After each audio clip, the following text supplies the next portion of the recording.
Whatever you wind up doing is exactly what you should be doing. And I have not behaved one single day of my life. Not one day of my life have I behaved, and I am fine. I need your help. I can't tell you what it is. You can never ask me about it later, and we're gonna hurt some people. Whose car are we gonna take?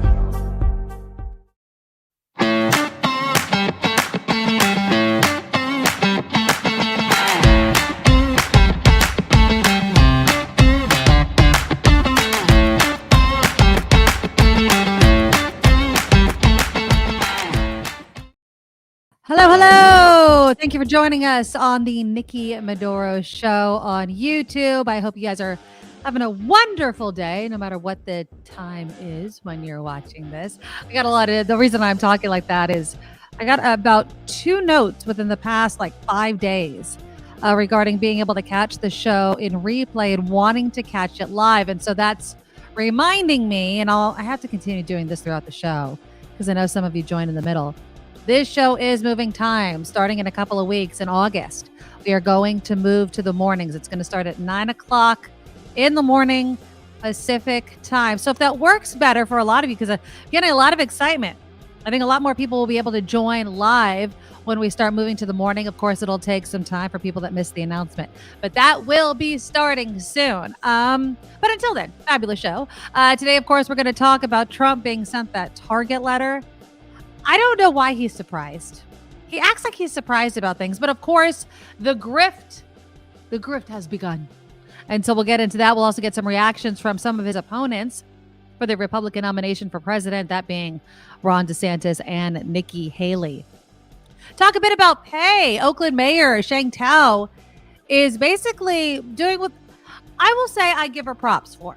She's like, I know you could pay me this much on the scale. I want the lower end of the scale, which I think is awesome, especially at a time when we are really short of cash for things like, paying California firefighters. It's amazing what jobs we value so much and yet pay so little. And speaking about getting paid, would you lie about things that perhaps you believe in or support, just support, in order to make money? There was a server who pretended to support Blue Lives Matter. And does it matter? Should you be able to do and say whatever you want, even if it's a lie, just to get that almighty dollar? There's a couple of people in San Francisco that are trying to save Anchor Brewing. We'll get into that, and we'll tell you how you could support it if you want to see Anchor Steam still being sold in the Bay Area and still existing, basically. Martha Stewart is being made fun of for being out of touch, which doesn't surprise me. When you talk about rich people, sometimes their perception of reality is so different than our own. At the same time, on the flip side, the wife of a very wealthy man kept things in perspective on a recent trip. How do you feel about getting an automatic speeding ticket? Well, it's coming to the Bay Area, where if you go over, 11 miles per hour, you'd get an automatic speeding ticket. Now, it does kind of piss me off when they can find me speeding, but they can't find people quick enough to stop highway shootings in Oakland or whatever. So I don't know how I feel about that. You guys let me know. And also those new anti-theft gates, they're spreading around the Bay Area. I want to hear from you. Do you care? For instance, for me, there's a grocery store I go to that has metal ones, and there was no big announcement about it. You just take your cart and you kind of go in this way. And I think it's really, if I could be mistaken, but I feel like it's only on one side. So technically you can go in the other door on the other side and get in without going through those gates. I think I'm correct. I'll do a little investigation today because I have to go to the grocery store, but I don't care. But other people are saying, oh my God, this is awful. It just shows the erosion of the Bay Area. I don't know. I just don't feel like going through security doors is that big of a deal. And to round out the show, we'll do some celebrity news. Miranda Lambert chastised someone at her concert for taking a selfie, and now she's getting chastised by those people. And who's in the right and who's in the wrong here? Because I can only imagine, you're putting your heart and soul into a concert and people aren't paying attention.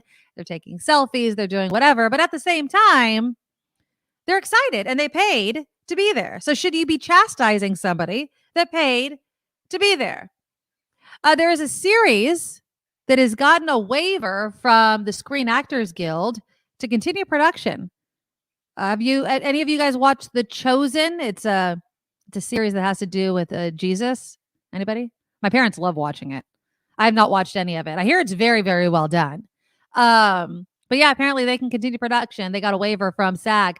I will explain why. And I was gone for this, but Kim, when she was filling in for the show, talked to our friend Maureen Langan, who was on America's Got Talent. There are some people saying America's Got Talent is unfair and they should change the name of the show. So all of that and so much more is coming up. But first, please click the thumbs up button, you guys, to show your support of the show. Do it each and every time because it helps us out. And dude, Wes, you are the best. Wes starting us off in the super chat with a $5 super sticker. You're awesome. Thank you, Wes, so very much. If you want to be like Wes, and you know you do, just look for the $sign under the live chat box and you could donate a super sticker, super comment. We read those comments on the show if you obviously do it live. And you can donate any amount. And the number one way to support the show is to become a monthly Patreon subscriber. So just go to theNikkiMedoroShow.com, theNikkiMedoroShow.com. And please, this is our income, basically, our monthly income. We only get paid once a month through Patreon. And so if you could think of it as a monthly tip, whatever you could afford, I don't want people, spending their last dollar on us. But if you have some extra dollars, and I just sent a message out on Patreon, somebody bumped up their donation to $25. Thank you guys so much. I really, really do appreciate it. I know Kim does as well. So again, theNikkiMedoroShow.com. Please consider being a monthly Patreon subscriber. You can also donate through PayPal at theNikkiMedoroShow@gmail.com. And you can buy some merchandise. TheNikkiMedoroShop.com is all the places to do that. Okay, so let's get into it. Former President Trump, he was sent a target letter. And he's been told by the Justice Department that he is obviously going to be brought in, like the former vice president was and others, to talk about the January 6th insurrection. He should not be surprised, but I swear to God, this guy acts like he couldn't see it coming. So he goes on his Truth Social nonsense and he starts blasting about, I was sitting with family. And I get this target letter. Alyssa Farah Griffin, she was his former press secretary. She's now on The View. She was kind of weighing in on this on The View. And I actually pulled the sound because I know some of you have been saying that the sound is a little low. But yeah, she's been basically saying, her reaction to this is one, happiness. But then she said something that everyone needs to keep in mind, because I'm sorry, if you are sending former President Trump money, you have failed the intelligence test. Here is Alyssa Farah Griffin on The View. I want to be happy about it. The whole thing just makes me depressed. It is the right thing. He should be charged. I met voluntarily with the Department of Justice investigators. I met with the January 6th committee. Without sharing anything I shouldn't, they were very interested in sort of whether he knew he lost the election. In my recounting, which I've shared before, he knew he lost, at least in the days right after. Is there a quote that he said to somebody? He said directly to me that he acknowledged he lost, but I don't know if he's changed his mind since then, but that matters because it will allow them to prove that he knew he lost and he still wanted to defraud the public. He still wanted to incite a mob to go to the Capitol and storm the Capitol. So that's a really important piece. From what I know of his legal team, they're most afraid of the documents case in terms of the legal exposure. Because it's just very easy. It's a much easier case. But this puts front and center the worst day of his presidency, something that was one of the most tragic things that happened in recent memory and was an attack on our democracy. And he's kind of workshopping these lines of like, I was indicted for you. He was not indicted for you. He was indicted because he refused to accept, or he's likely going to be indicted because he refused to accept he lost the election. Right. And now what he's doing is 10% of all his campaign donations go to his legal bills. Oh my gosh. It's all a grift. It's all a grift. And I love that she said it like that. I really do. It's a grift, people. Again, he's supposed to be so freaking rich. He's supposed to be so rich. And yet he's asking you for money, and 10% is going to his legal fees. If you hear him, like she said, say, I got indicted for you, no MFer, you got indicted because of what you did or didn't do or said. And again, it needs to be proven. They better have this case. Like it better be, a slam dunk. Because if not, all it's going to do is help him. Now, Ron DeSantis, obviously, he's the distant second place, at least at this point, for the Republican nominee for president. He was also weighing in on what he thought. He was doing some sort of presser.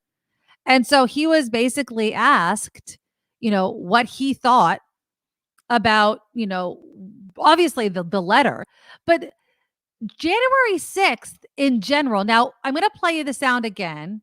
Again, this is Ron DeSantis talking about Donald Trump and, what he did and did not do on January 6th. Difference between being brought up on criminal charges and doing things. Like, for example, I think it was shown how he was in the White House and didn't do anything while things were going on.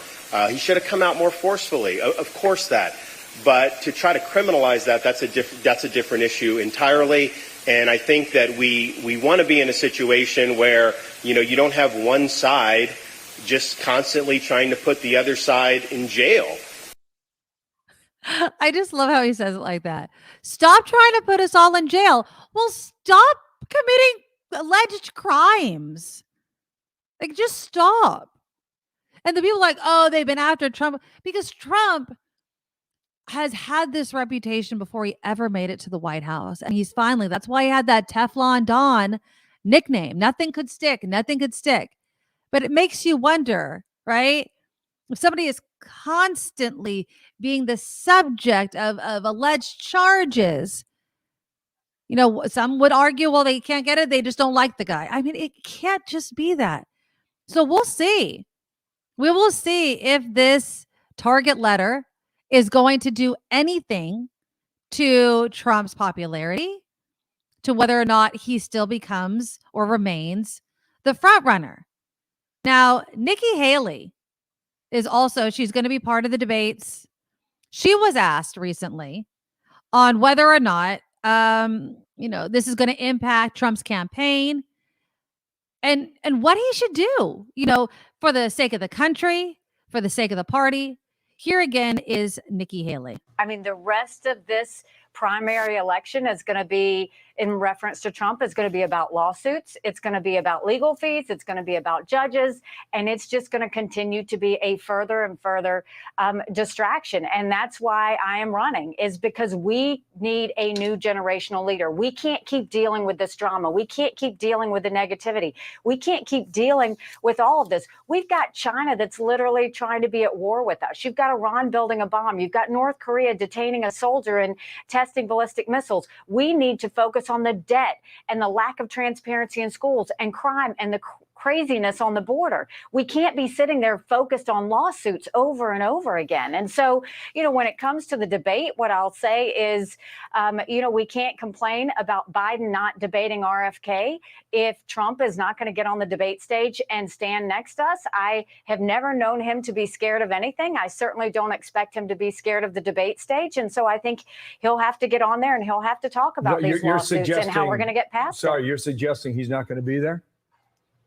He has said he's not going to be there. I know that he's not scared of a debate stage, so I would fully expect him to be there. Okay, and I think the Republicans should expect him to be there. Let me pause you right there. Here he is with Maria on that exact question this past Sunday.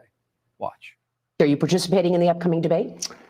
Well, it's a quite an easy question normally. Ronald Reagan didn't do it, and a lot of other people didn't do it. When you have a big lead, you don't do it. And so you're leading people by 50 and 60 points, and you say, why would you be doing a debate? It's actually not fair. Why would you let somebody that's at 0 or at 1 or 2 or 3, be popping you with questions? What about that? Well, you do it because you want to serve the American people. You don't show that you're serving the American people by being absent. You show that you want to serve the American people by showing up. It's the same issue with Biden not debating RFK. If you are going to serve the people, you have to show up and tell them why you're the person to do it. I look forward to being on that debate stage. I look forward to talking about how we're going to make America strong and proud again. And I think that he should be on that debate stage again. And let's welcome Kim McAllister to the show. There's a couple things to dissect there. Hi, Kim. I feel like on one hand, like to start it off, Trump leaving the race, I highly doubt that's going to happen, even if he is officially indicted. I think even if he's found guilty, I just don't think he'll ever officially drop out because it gives him a bit of cover. But Nikki Haley did have a lot of good points there. One, this is a distraction for the Republican Party. It can't possibly help.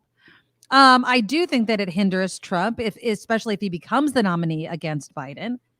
But do you think that he's going to debate? I mean, he makes the point, I'm so far ahead, why do I have to? He has a hard time staying out of the spotlight. Right. He has a hard time when a microphone is anywhere near him, not like flocking to it. Right. So I tend to think he can't help himself. That's what I think. It'll be interesting to see again the debate's in like 5 weeks, so we'll know. I love how Nikki Haley's like, he's scared. He better not be. She's trying to goad him into it, right? Right. Like, but at the same time, you have to wonder if that's going to backfire on her. She's like, I don't know him to be afraid of anything, like kind of goading him, right, to be part of the debate. But if he is, he will suck all the attention. It's going to take some, more Chris Christie type of huevos, right, to call him out and not care, because there was one article I was reading. Some people think Chris Christie is actually going to be the number 2 very shortly, that he's just going to kind of be that spoiler for DeSantis, who isn't apparently polling well. And, that it could be Chris Christie. Now, I do not think in any way, shape, or form that Chris Christie will ever get the nomination. No. But it'd be nice to see an entire stage of candidates take on Trump and call him out for his BS. Don't you think DeSantis is just kind of Trump Jr.? I think he's trying to like dance that line, right? He's trying to dance like he could have done more on January 6th, right? Like he was trying to thread that needle a little bit, but at the same time, not officially calling him out. Now, again, do you want a president that doesn't have the backbone to stand up to somebody else? Yeah. It doesn't make any sense. But Christie is not Trump light. Christie is, I think, the current candidate for Republicans that don't like what Trump did, but still have conservative, thoughts, ideologies, and whatever. And so he might appeal to people who can recognize that Trump is dangerous for America, but they still want, conservative policies put into place. Right. Exactly. Yeah.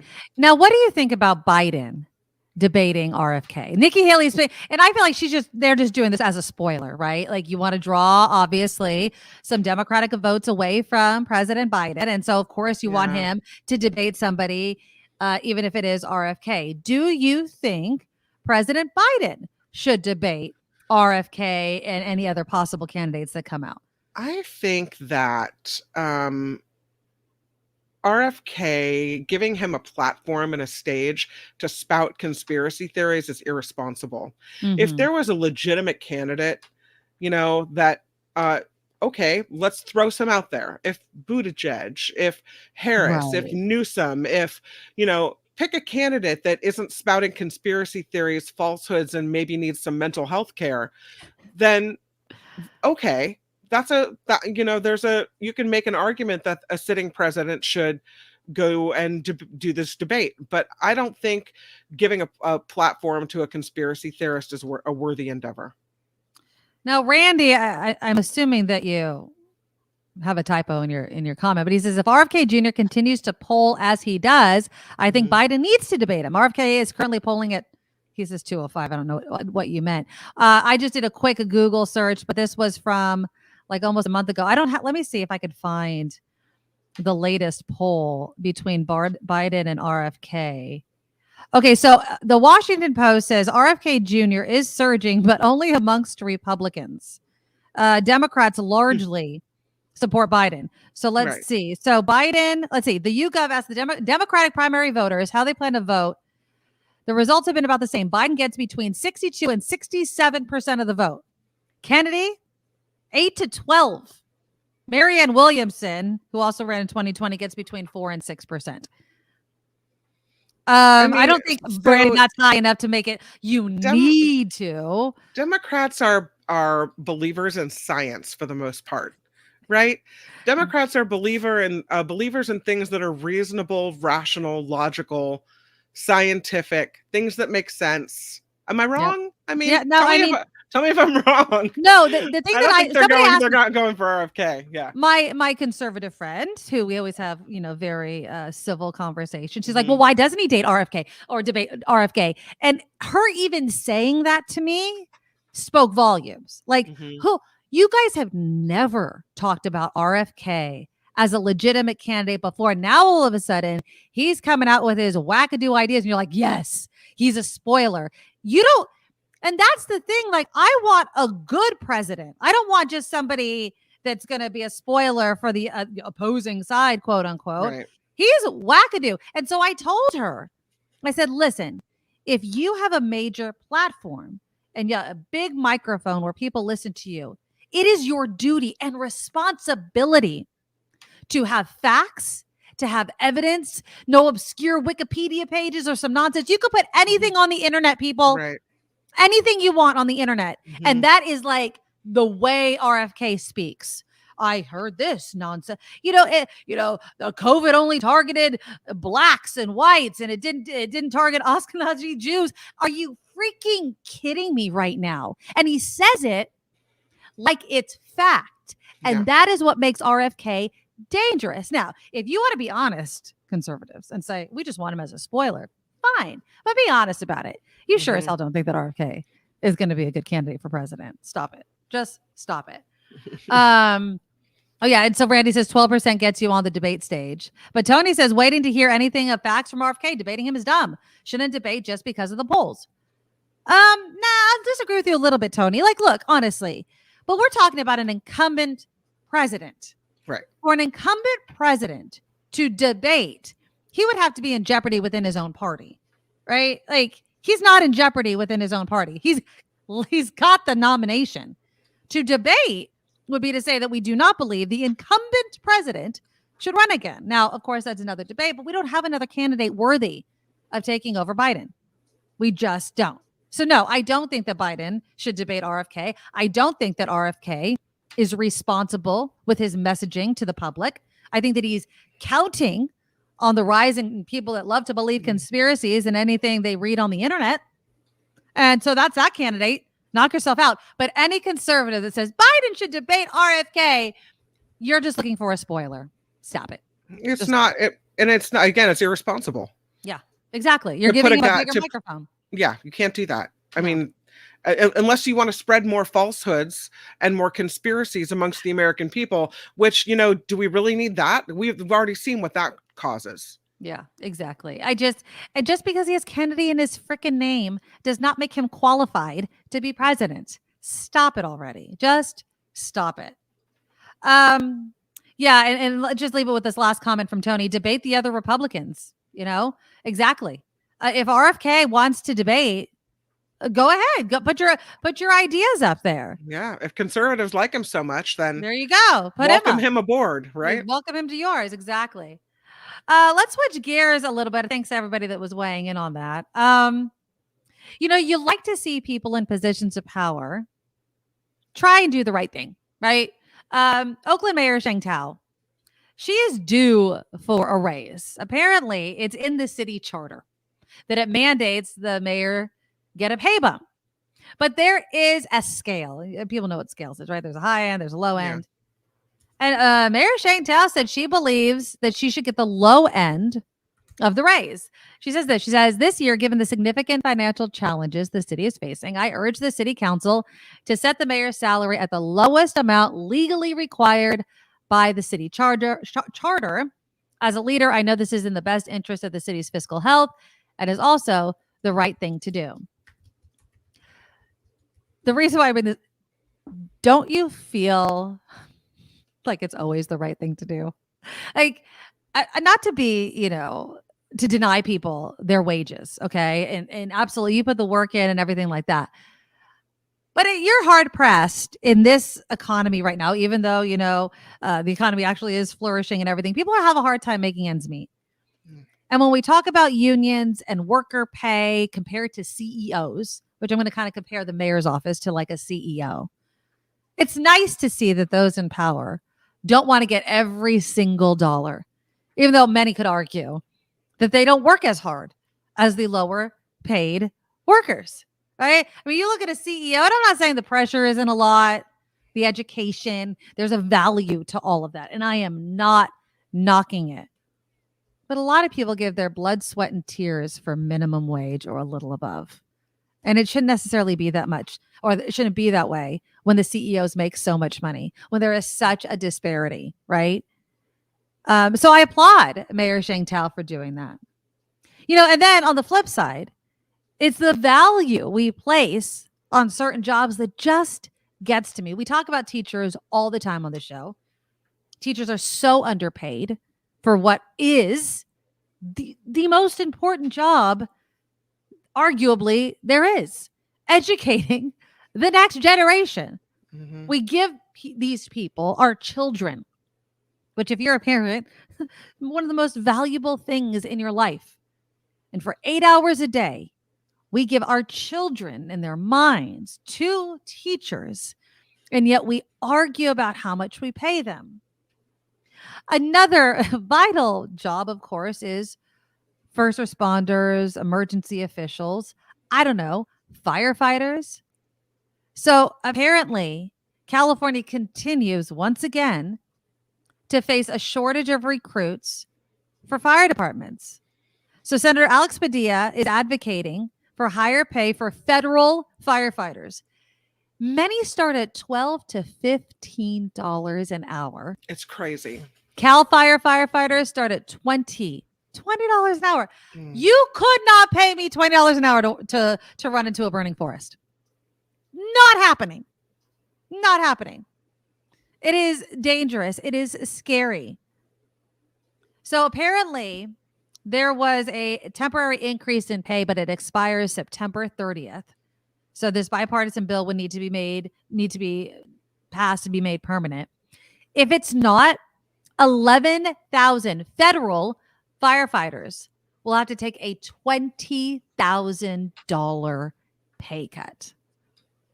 I don't know why our fiscal promises, our money, our budgets don't align with what we truly think is important in this world. I really don't. And it bothers me to no end. Wildfire season can be yearly in the state of California, and we're only going to pay our federal firefighters so little. Outrageous. It's absolutely outrageous. Now, Gordon says raise the minimum hourly rate for everyone or just for firefighters, federal firefighters. How do you talk people into going into certain fields if they know when they do that and all of the work it takes to get there, they're not going to be compensated for? Randy asks a great question. You want to pay teachers more in California. Where is the money going to come from? What are you willing not to spend money on? I'll tell you this, and I know this might be a very controversial answer. I would like teachers to be considered under the umbrella of public safety. I think the large amount of money that we put towards public safety should be divvied up more for teachers. You want to reduce crime? You want to reduce the pipeline of young people getting into a life of crime? Pay teachers better. Smaller classrooms, after school programs, mentorships, adult education, all of these areas. We actually know this. Research has shown time and again that societies and communities that invest in education see lower crime. Teachers should be part of public safety. They just should. And there's always plenty of money. I mean, I know at the federal level, and then it has to go down. But yeah, I absolutely do. They keep us safe. They keep our children safe. I mean, am I wrong? Teachers, firefighters should not get a pay cut. Gordon, absolutely right.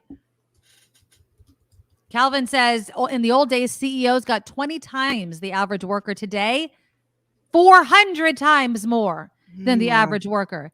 I mean, go ahead. Look at what Bob Iger with Disney is saying about how much they can't pay people. It's not as if he's willing to cut his CEO pay. No. And I don't know how we change that. I mean, we can't mandate that companies not pay their CEOs exorbitantly, can we? Well, I mean, no. And a lot of it, see, here's the thing. If you really want to, it's all about taxes, right? What they can write off, stock options. It's the way they manipulate the money in order to keep their money and their wealth, right? And it's legal. And why is it legal? Because you lobby those writing the laws to ensure that it stays legal. It's hard when people who have means debate public programs, social services, things like that. Oh, it's going to make them lazy. Are you lazy with all the tax write-offs that you get? Does it make you lazy when your CPA finds you another way to hide all of that money so you don't have to pay taxes? I'm not knocking you. I think it's human nature to want to pay as little taxes as possible. But stop acting like you're not getting welfare. You just call it something else. That's the problem. That's the thing that bothers me so much is rich people, wealthy, and I'm talking about 1%ers, right? CEOs making 400 times their workers complaining, right? They sit on this high horse of judgment of the poor and tell them to pick themselves up from their bootstraps. Well, I don't see many of them, and there are some of them, I'm not going to knock all of them, but some of them would not be willing to rewrite the tax laws in order to benefit the workers below them, because that's what it would require. Now, there are those, who is it? Is it the granddaughter or niece of Walt Disney or whatever? She's always come out and said, tax me more. There are wealthy people like, you should be taxing me more. She's saying, and she says that that Disney workers should be paid more. Exactly. Yeah. But it's like, no, shush. I want to keep my money, but I want to judge the poor. I want to judge those that are looking for social service. Oh, it's just a handout. This welfare state. Remember, I was paying Marjorie Taylor Greene's quote yesterday. There was like a campaign ad for Biden. Yeah. Oh my God, he wants to invest in education and infrastructure and social services and Medicare and Medicaid. Yeah, MFer. Like, yes. Invest in the people. Invest in the people. All right, I'm off my soapbox. It just bothers me. So again, I'm just kind of giving a big thumbs up to Shang Tao. I think that's awesome. When we come back, would you lie for money?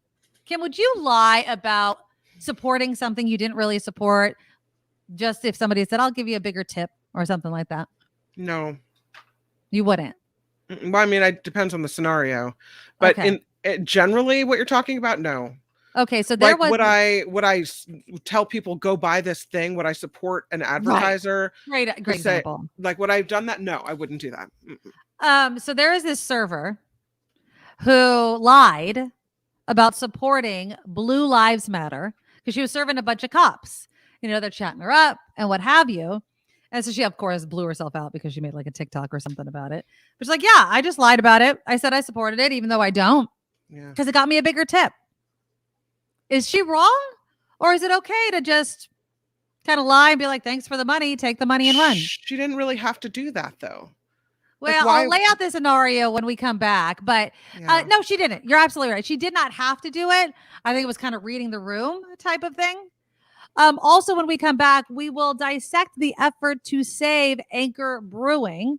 I'll let you know how you can take part. And it's, I'll say the overhead, the kind of cost to support this is not that high. I mean, it's high for some, but not that high. Have you tried the Barbie burger? Anybody? I think we talked about this last week. It looks disgusting, but I want to know if anybody's tried it. Is that the cheese one? It's the one. It's the pink burger. Have you seen it? No. I'll show you a picture of it when we come back. It does not look appetizing, but when I describe it to you, actually, I don't know why I'm asking anybody to try it. It's not actually offered here yet. I'm silly. It might be coming, but it's not here yet. Also, speaking of food, Martha Stewart told people to try this, and people are like, you are so freaking out of touch. We can't try it even if we wanted to. That's all coming up, but please click that thumbs up button just once to show your support of the show. And here's Kim with the news. Now, from around the world to up your street, the Nikki Medoro Show presents News Czar Kim McAllister. Well, guess who we're starting with? That's right. It is former President Donald Trump. He says he is the target of a criminal investigation into the 2021 Capitol riot. In a post on Truth Social, the former president said he received the letter Sunday night and was offered a chance to appear before the grand jury set to meet at a federal courthouse in Washington, D.C. later this week. The letter suggests that Trump may soon face an indictment in the Justice Department's investigation, focusing on his efforts to stay in power after losing the 2020 election. And this heat wave really not abating for a lot of people. It's pretty brutal, especially in the Southwest. Tens of millions of Americans across several states are under heat warnings and advisories, including Arizona, California, and Nevada. Forecasters say record-breaking heat is expected through the middle of the week from Texas to the lower Mississippi Valley. And I don't know, Nikki, what your thought is on back to school spending, but it looks like it's going to be a big year, a staggering $41.5 billion this year. According to the National Retail Federation, dollars spent on back to school shopping will break records, up from $36.9 billion last year to, again, $41.5 billion this year. The increase in spending is primarily driven by more demand for electronics. So, Kim, let me ask you, because I know we still like a month of summer left before school starts. What do you buy before the first day of school versus after school has already started as far as supplies? Well, it's interesting because we've gone to two different schools. At one school, the PTA bought everything. Whatever the list was, that was covered by the parent donations. PTA went out and bought it and gave the money to teachers, and they went out and bought the kids everything they needed. Done. At this current school, the teachers put out a list, and they say you need to arrive with, however many glue sticks, however many pencils, dry erase markers, and whatever. And so, I'll do the shopping before school starts, because when they arrive on the first day, that's when they need it. Oh, that's interesting, because it's been our experience that, besides obviously like a backpack and a lunch bag and lunchbox and things like that, they don't want you to buy anything until you're told what to buy. So you go, obviously like a pen, a paper, because obviously you need to write, so maybe a binder to hold something in. But because they want a specific type of notebook. They want specific types of, or colored highlighters. They put out a list. We don't get that list beforehand. Yeah, we don't get that list beforehand. So, I mean, maybe my daughter's, starting high school. So I don't know if it'll be different, because I've not experienced this yet, as now I'm going to be soon, as well as you, the mother of a high schooler. I don't know. I don't know what you'd buy for high school, so I'm at a loss on this one. Yeah, I'm not buying much. I'm just they have a backpack, a binder with some paper and some pens and some pencils, because other than that, I don't want to waste money. That's really why I'm like, I'm not going to make an assumption. You tell me what I need to buy, and then I'll buy it. And usually, at least our experience, we don't get that list necessarily beforehand. And on the list is a lot of things to donate to the classroom. Exactly. And I always go to Costco for stuff like that. Like please bring us, 20 glue sticks. Well, I know my kid's not going to use 20 glue sticks. So they must be thrown into the glue stick pot for everybody to use, right? Look at Deidre. Deidre says, do not buy everything on the list. I have a drawer full of unused supplies, and my kids have been out of school for 3 years. Same. Absolutely. You need to package up all those supplies you don't want, Deidre, and just drop them off at the donate local school. them. Yeah, done. That's a good idea. They're out, especially now when they need them. But I guess because of electronics, people are going to be spending more this year. Right. So lawmakers are looking into the role that AI will play in warfare. AI experts testified before a House subcommittee today. Alexander Wang, CEO of Scale AI, told Congress members that the new era of war will be dominated by AI, and the nation that can rapidly integrate the technology into its military forces will win. That's a little scary. I'm just saying. What? Yeah. That's like every movie you've seen come to life. President Biden today is set to meet with a papal envoy heading to Washington. It's the Vatican's efforts to bring peace to Ukraine. So Cardinal Matteo Zuppi will meet with President Biden at the White House later today as part of this 3-day visit. The expected conversation will include the human cost of war, repatriating Ukrainian children who have been deported to Russia by the Kremlin. Authorities in Ukraine estimate nearly 20,000 children have been taken to Russia or Russian-occupied Crimea. And actor Tom Cruise reportedly tried to broker a deal, leave it to Tom, between SAG-AFTRA and the Hollywood studios. According to The Hollywood Reporter, Cruise spoke with representatives of the Alliance of Motion Picture and Television Producers and urged them to consider establishing protections against artificial intelligence. Tom Cruise also spoke with representatives for Hollywood actors and asked them to consider allowing the promotion of projects during the strike. No word if Cruise's efforts to establish some compromise between the two parties was taken seriously. And this next and last story is for Marley. Because Madame Tussauds is celebrating Harry Styles in a big way, along with 6 other sites worldwide. This week, the Times Square Museum unveiled a wax figure of the Grammy-winning English Is that star it? That's not in it. his now famous rainbow jumpsuit. No, that's a real Oh, picture. okay. I was like, because that looks really. I don't have it. You look it up though. I don't have a picture of him in Hold wax. on, let me see if I can find. Okay, go ahead. Let me see. So he's going to appear wax-wise in the Times Square Museum, and 6 more wax Harrys will pop up at sister museums in London, Hollywood, Amsterdam, Berlin, Singapore, and Sydney. The Hold on, I museum got that. notes Okay. Styles as one of the biggest stars in the world right now, and they feel the time is right to have it feature his likeness of Styles in the wax museum. Okay, hold on. I got the picture. They have like 3 different ones, right? Okay. Hold on. This thing needs to be And renamed. I think you have to sit for that, don't you? They have to don't they cast you? I mean, it looks pretty good. Hold on, let me upload this because my freaking thing is being slow on me. But yeah, I mean, I would assume, I don't think they just do it out of a picture or anything like that. Here we go. These are the 3 Harry Styles. At least I think these are the 3. This is what popped up. And those look like wax figures. That's pretty good. I like the I like middle all one. of them. I like all of them. I just adore him. I really, really do. I wish I was a bigger fan when I actually saw him. I became a bigger fan after I saw him because I listened to more of his music and everything like that, because I know way more of his songs now than I did back then. Oh, come on, Amy. You have to listen to Harry Styles. It's so good. He is really a good singer, and he's so positive. He puts out such a positive message to people, especially at his concert. Yeah, I love Harry Styles. You guys should get to know him. He's pretty good. So you think those are the wax figures? Yeah, I mean, they definitely look like wax figures. Absolutely, they look like wax figures. They don't look like wax figures to you? I think you're right. Yes, I know. Because I'm pretty sure. Yeah. Yeah, I think you're right, because I was looking at this video Uh-huh. of one that, I'll see if I can show it to you. I have to wait for the ad to play, but it does. It looks like the one on the far right with the teal jacket. Here's the article on it. Here, hold on. Let me share this. So there's one right there. Mm-hmm. See, that definitely looks like a wax figure. Yeah. Right. And then let's see. Do they have the other ones? Yeah. This is totally a wax figure. That's totally a wax figure. Yeah. Have you ever been to the wax museum? Oh, look at that one.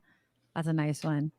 I mean, yes, a lot of people have a problem with how he dresses, but I find it to be so fun. And also, people, you have to remember, he's on stage. He's performing. Definitely a wax figure. Oh, Marley will love this. That definitely looks like his eyes are a little weird in that You one. might have to take her down to, oh, look at that. That's kind of a weird outfit, but yeah. Strawberry It's sugar. like a country Watermelon star. sugar. That's the song, Amy. Watermelon sugar is a good one. There's so many good songs. There's so many good songs. This is the video. See if I can show it to you. Oh, there we go. Okay. That's Wax Harry. That's Waxy Harry. Look at them eyes. He really is. The eyes are good. I mean, yeah. He looks real, I think. They are so good. Yeah. You need to stop. Don't tell me you've never heard of Harry Styles before. Stop it. Yeah, they made 7 different ones. So yeah. Well, good job. And now this is the one which location is this? This is the London one, I think, or somewhere in England, UK. But so they're all over the place, though. Again, back to the story. They are in Times Square in New York. They are in London, Hollywood, Amsterdam, Berlin, Singapore, and Sydney. Oh, nice. There you go. I love you, Amy. Look at Amy. She's like, yes, me and my wife did way too many mushrooms in Los Angeles, Hollywood one night. And our only escape was the Wax Museum, which didn't sound like an escape, but it was.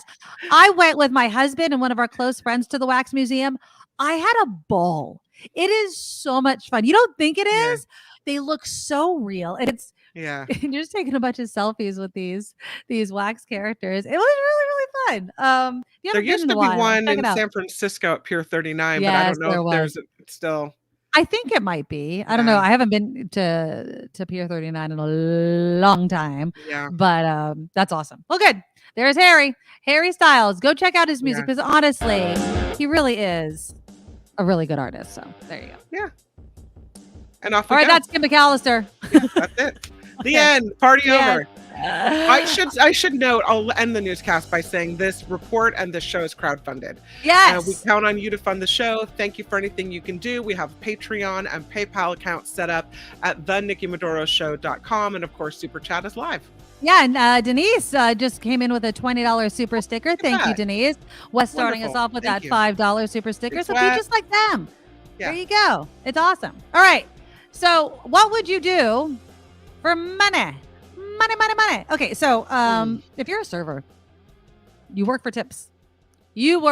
for tips. It's kind of the not that the customer's always right, but it's like, oh yes, I'm sorry, that doesn't taste to your liking. I will fix that for you. There's apologetic, kind of putting on a show so you make a good tip. But how far should that go? So there was a TikToker who posted it on obviously TikTok. And she said that her and her friend were laughing that she finessed a Blue Lives Matter supporter for a bigger tip.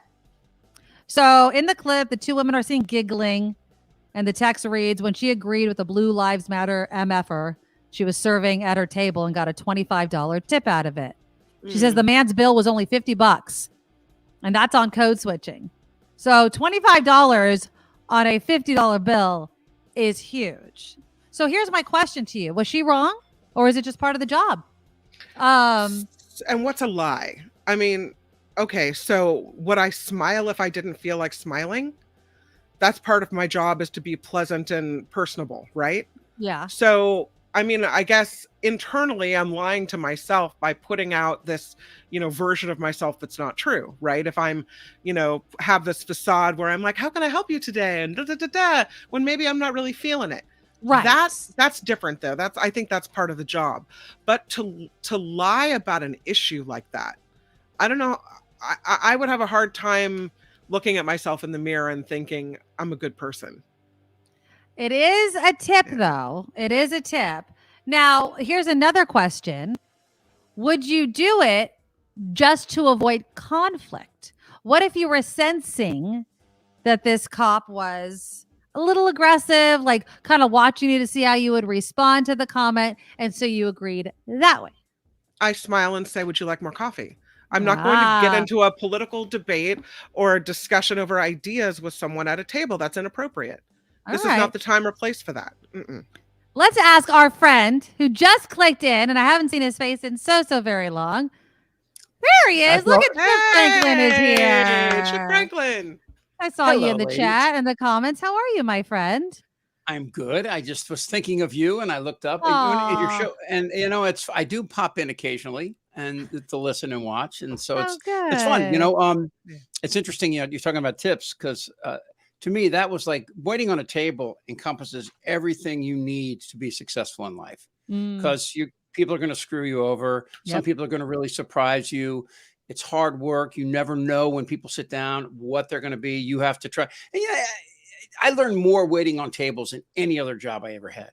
Really, I did. Did you ever? And I think my kids have never, and I've tried to get them to do it. Well, you have to make them. Well, your kids are older now, but I tell my kids all the time, you have to be in some sort of service job at some point in young age, because you learn so much about interpersonal skills. And also, there's just points in your life where you're just going to have to swallow your pride and do the job, even if people are total a-holes to you, That sounds like my 7 years at KGO.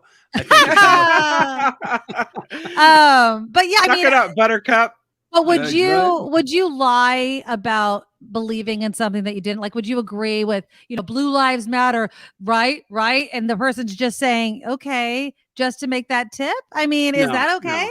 No, I'd wait till they went to the bathroom and I'd rifle through their wallet, probably, or something like that. No, we deal with that all the time. And my wife, Wendy, always tells me, I'll be playing golf and I'll just start going off about Trump, just because I think that anybody that still supports him. What? I know. It's just going to give you a heart attack, though. You should just, no, it's not even worth it anymore. Feel better. Does it? Keeping it inside, that's going to give me the heart attack. I might get stabbed in the heart, but I'm not going to have a heart attack. It's funny. We talk about that a lot about, just the state of the world right now.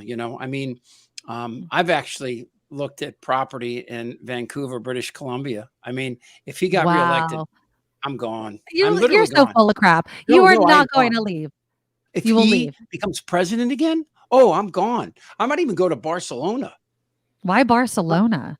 I got friends there and they love it. It's just, in fact, it's on the same median as San Diego where I live now. So it's perfect, Oh, well, there you go. No, I don't know. I couldn't leave.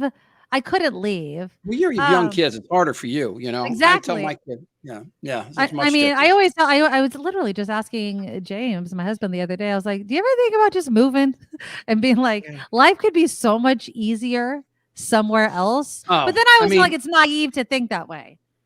Totally, but there's always going to be issues. But I think that with this is not really about politics anymore. Yeah, it's more about like. Mike Pence came out the other day and said that he believes that women should be forced to have children, even if they know the babe. I know, even if it's not viable. What an ass! Tennessee wants to, if you leave Tennessee, which I would recommend highly, and go to another state to get a procedure or an abortion pill or an abortion, they want to be able to come chase you and bring you back. I know, it's insane. And then of course, there's the 12 states. Are still technically legal to rape your wife. We live in, it's like The Handmaid's Tale is a work of fiction, but today for Republican men, it's a playbook, and that's, so I get into these conversations so quickly. See how I did it? And I'm talking to people. It's so easy though. It's so easy. I just tell Trump supporters now, I'm like, you can't find anybody else. There's no other Republican that can lead your party other than Trump, who has all of these legal problems. And I always look at them like, who else? And then they're like, well, what about Biden and RFK? We were talking about that earlier. And I'm like, RFK is completely irresponsible and spreads conspiracy theories with no basis in fact. He's no better than Trump. I don't want another Trump on the Democratic side. I just don't want that. I'm kind of with Chip on this one. I feel like if there's a second Trump presidency, you're out. It really scares me. Yeah, it's because I feel political.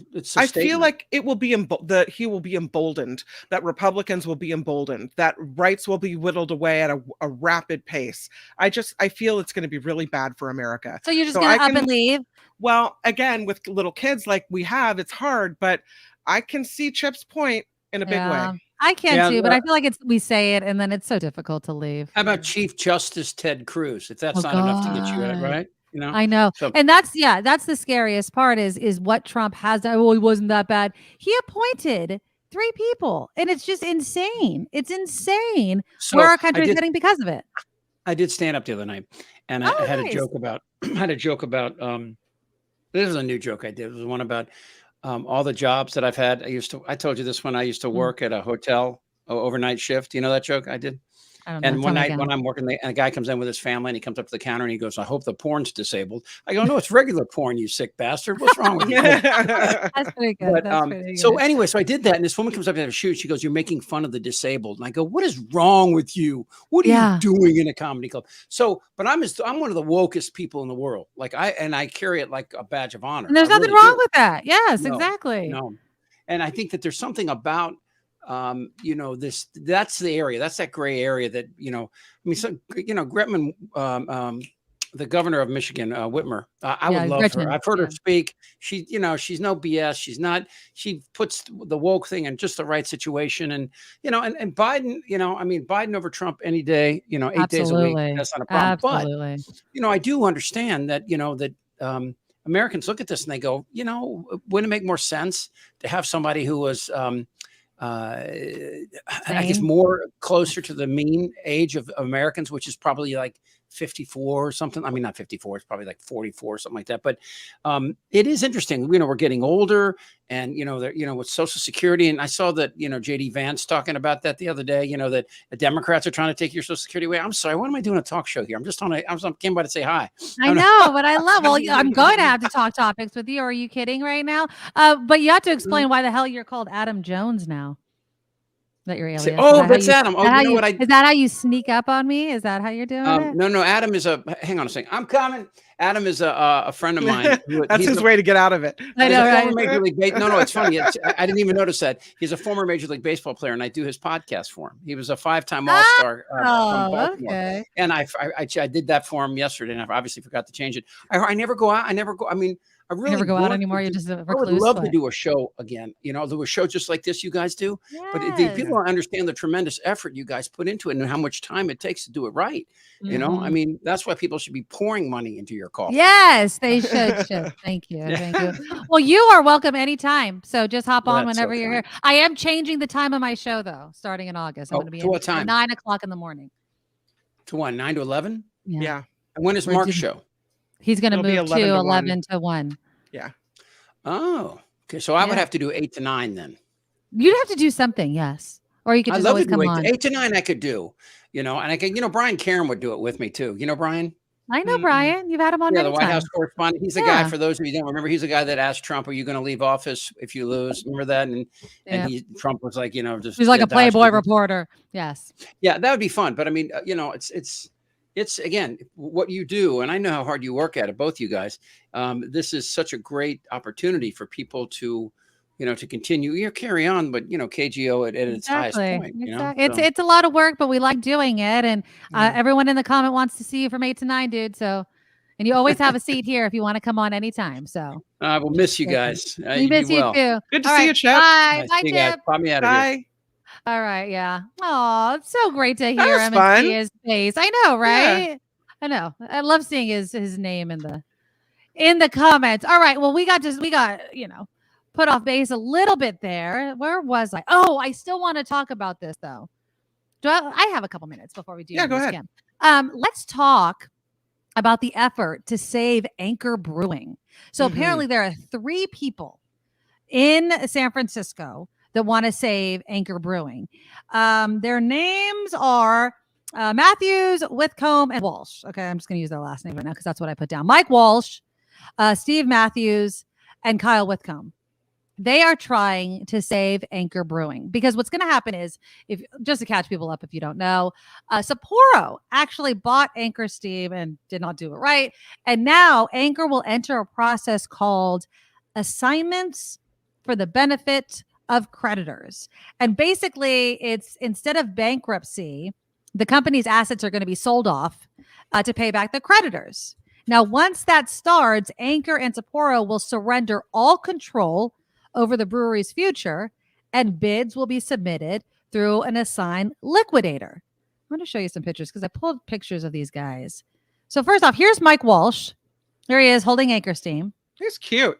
I know, isn't he? He is kind of cute, right? So he is trying to, of course, raise money. So he launched a website. It's called Raising the Anchor. So if you just go to raisingtheanchor.com, I believe it is, you can invest.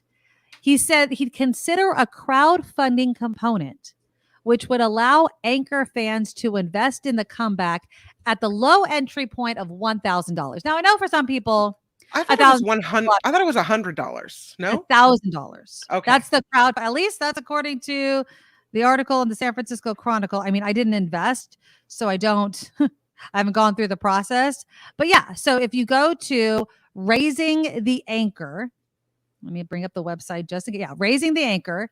You'll see this website. They don't want to let it close. Then you can send a message to express interest. And I think that that's it. Yeah. So it says it would allow Anchor fans to invest at the low entry point of $1,000. Okay. Then there's Steve Matthews. I do have a picture of Steve, I thought. Steve Matthews, actually, here he is. There he is on the right. He worked at Anchor Steam. He's a longtime San Francisco resident. Actually, his first beer was an Anchor Steam. They've passively discussed the idea with friends to save the brewery. And what he wants to do, now you tell me what you think. He wants to start a reality TV show called, with the working title of, How Hard Could It Be? And then he says, how many tech idiots does it take to run a brewery was the other, but it's too long. So he says the way I'm imagining it is 20 or so people like myself, people in their 30s that have something of a nest egg, go in as partners and film it on a show. It's a way to help de-risk the investment. We'd also be interested in other ways of making it work. So, and then Whitcomb wants to transition away from a rebranding and going back to basics, basically like highlight the steam brewing process, Anchor Steam. It's a unique way. They say they should put it front and center so people can actually see how the beer is made. All of these things could work. I like to see people taking matters into their own hands, right? Yeah. Now Kim says I'd pay $100 to save Anchor. I think that it's 1,000, but get 10 people to do it for you. Yeah. But yeah, and then do you own a piece of the company if you kick in $1,000? I'm assuming there's probably something along those lines. Maybe not own it, but I don't know. When you crowdfund something, you get something in return. So you'd have to get something, but you'd have to donate the $1,000, I guess, to find that out. Because again, Raising the Anchor does not have much on its website. I think they're just really trying to gauge interest. So you can send a message, show the interest. Sandy writes in, I love this. Save Anchor Brewing. Hold on, let me find the website again.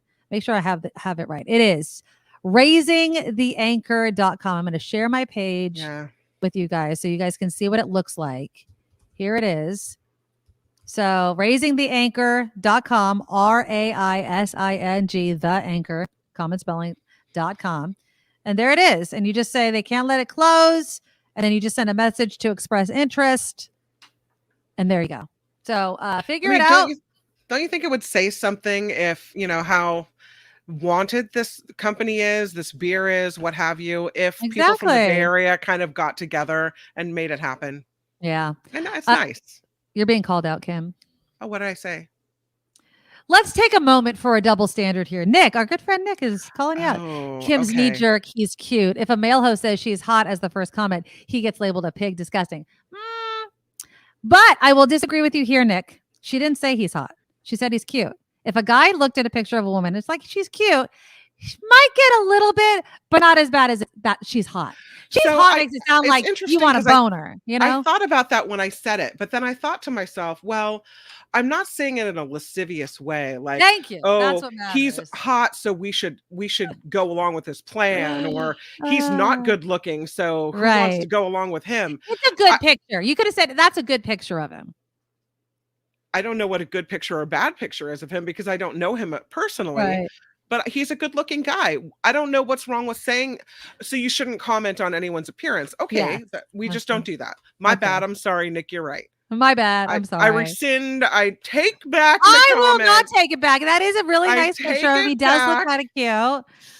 And if So, she's not I saying mean, she wants to bone him, I yeah. mean, come on, Nick. I don't think he would be upset that I said he was cute. But if it bothers you, then I take it back. There you go. Sorry, Nick. She didn't mean it. He is cute, though. I'll say it anyway. All right. Let's do a couple of headlines with Kim. When we come back, we have to get into the whole. They're going to automatically send us speeding tickets on Bay Area freeways. Are you serious right now? There's two things that this tells me. One, they totally want to violate. Oh, actually, three things. One, I feel like it's a violation. I feel like you're accusing me of something that you haven't proved. You didn't pull me over. You didn't check it. Da da da da da. Two, how can we do this, but we can't catch people that open fire on the freeway, right? That kind of pisses me off. And finally, three, and most importantly, apparently I can go 10 miles over the speed limit and be just fine. So we'll talk about this, and you guys tell me, do you speed at all? I mean, if it's 65, are you going 65? Or what is your average overspeed that you commonly do? We'll talk about all that next on the Nikki Medoro Show. Now, from around the world to up your street, the Nikki Medoro Show presents News Czar Kim McAllister. All right, back to Trump we go, if you insist. Here it is. This is actually Florida Governor Ron DeSantis reacting to news that Donald Trump may soon be indicted in the special counsel's investigation into the 2021 Capitol riot. Speaking in Columbia, South Carolina today, DeSantis said the former president should have responded more forcefully to put an end to the riot, but that he didn't necessarily commit any crimes. And we got this yahoo. I'm telling you, people, come on. There's a U.S. soldier being held in North Korea after an unauthorized border crossing. CBS News reports the unnamed individual was being escorted back to the United States for disciplinary reasons now and somehow managed to slip through security. Witnesses say the unidentified soldier suddenly bolted across the border after joining a group taking a guided tour of the demilitarized zone between North and South Korea. So my understanding is he's going to be brought back to the United States, but this is not wise. It turns out that batteries that power electric vehicles really aren't holding up very well in extreme heat.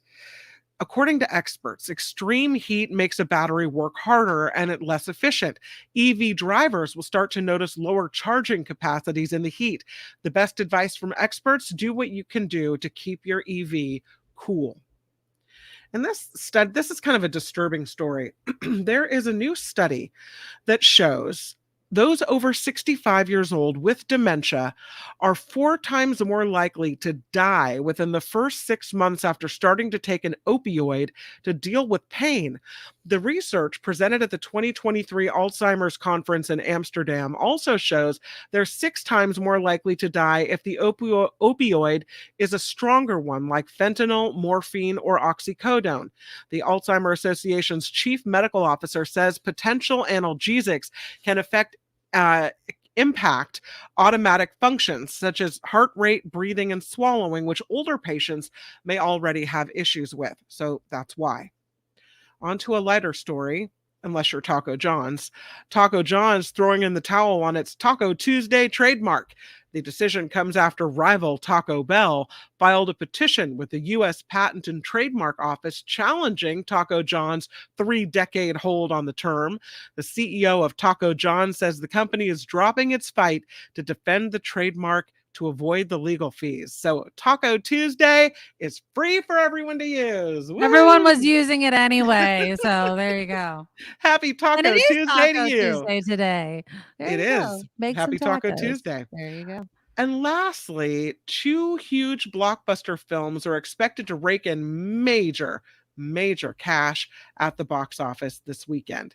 It's a double feature. Well, not really. Greta Gerwig's Barbie is projected to make between $95 and $110 million in its debut. Some experts believe the film, based on the popular toy, could make as much as $140 million. Wow.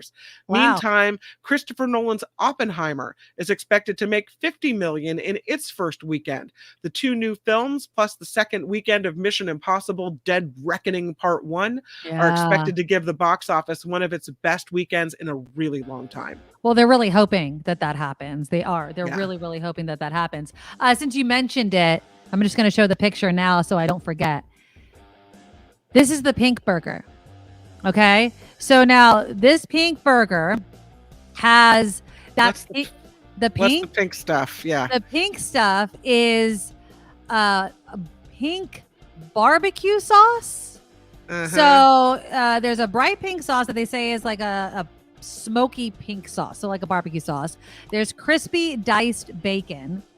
The entire meal also comes with a drink that includes a donut on the straw, which kind of looks cute. Would And you where's eat the something?